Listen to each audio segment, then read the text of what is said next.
আপনারা দেখতে পাচ্ছেন ইতিমধ্যে বেগম খালেদা জিয়ার কবর জিয়ারত করতে কবরের ভিতরে একজন প্রবেশ করেছে।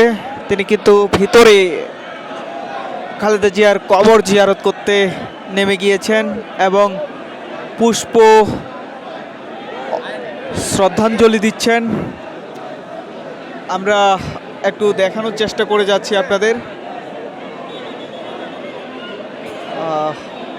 ঢাকা ৯ আসনের নেতাকর্মীরা কিন্তু এখানে আজকে বেগম খালেদা জিয়ার কবর জিয়ারত করতে এসেছেন এবং আমরা দেখতে পাচ্ছি কয়েক হাজার নেতাকর্মী কিন্তু মরহুম বেগম খালেদা জিয়ার কবর জিয়ারত করতে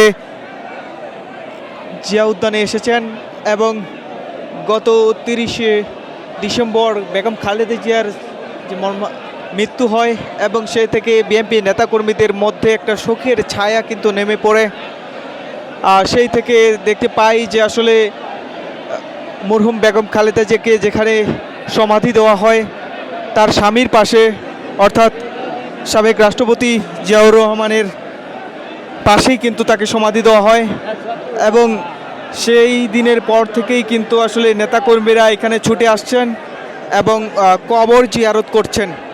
আমরা দেখতে পাচ্ছি নেতাকর্মীদের মধ্যে কবর জিয়ারত এবং মহিলা দলের নেত্রীরাও কিন্তু এখানে উপস্থিত রয়েছেন।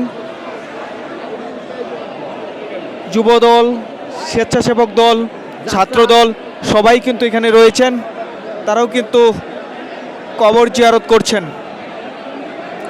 দর্শক, দেখানোর চেষ্টা করে যাচ্ছি নেতাকর্মীদের মধ্যে কবর জিয়ারত, দোয়া মাহফিল সবাই কিন্তু এখানে এসেছেন। ঢাকা ৯ আসনের নেতাকর্মীরা, আমরা একটু দেখানোর চেষ্টা করে যাচ্ছি।